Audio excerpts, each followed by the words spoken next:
లోకేష్, హారిక వర్షిణి. అడవి సాహసం.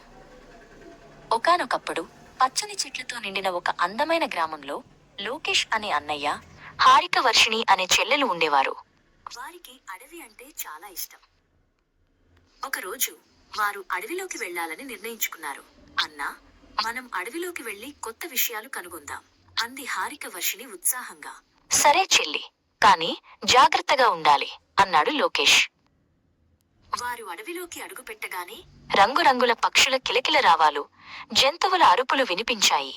పెద్ద పెద్ద చెట్లు ఆకాశాన్ని తాకుతున్నట్లు కనిపించాయి. వారు నడుస్తూ ఉండగా ఒక చిన్న జింక కనిపించింది.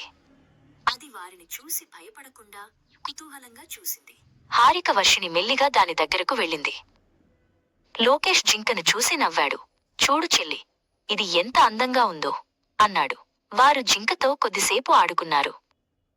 వారు మరింత ముందుకు వెళ్ళగా ఒక అందమైన సీతాకోకచిలుకల సమూహం కనిపించింది. అవి రంగురంగుల రెక్కలతో గాలిలో ఎగురుతూ వారిని మంత్రముగ్ధులను చేశాయి. హారిక వర్షిణి సీతాకోకచిలుకలను పట్టుకోవడానికి ప్రయత్నించింది. కాని అవి చాలా వేగంగా ఎగిరిపోయాయి. అవి చాలా అందంగా ఉన్నాయి కదా అన్నా అంది హారిక వర్షిణి. వారు ఒక గుహ దగ్గరకు చేరుకున్నారు. లోపల నుండి నీటి శబ్దం వినిపించింది. అన్నా, లోపల ఏముందో చూద్దామా అంది హారిక వర్షిణి. లోపలికి వెళ్ళగానే వారికి ఒక అందమైన జలపాతం కనిపించింది. నీరుపై నుండి కిందకు పడుతూ ఒక చిన్న కొలనును సృష్టించింది. అది ఒక అద్భుతమైన దృశ్యం.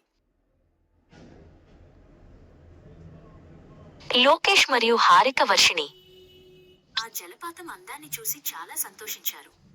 అడవి వారికి ఎన్నో అద్భుతాలను చూపించింది.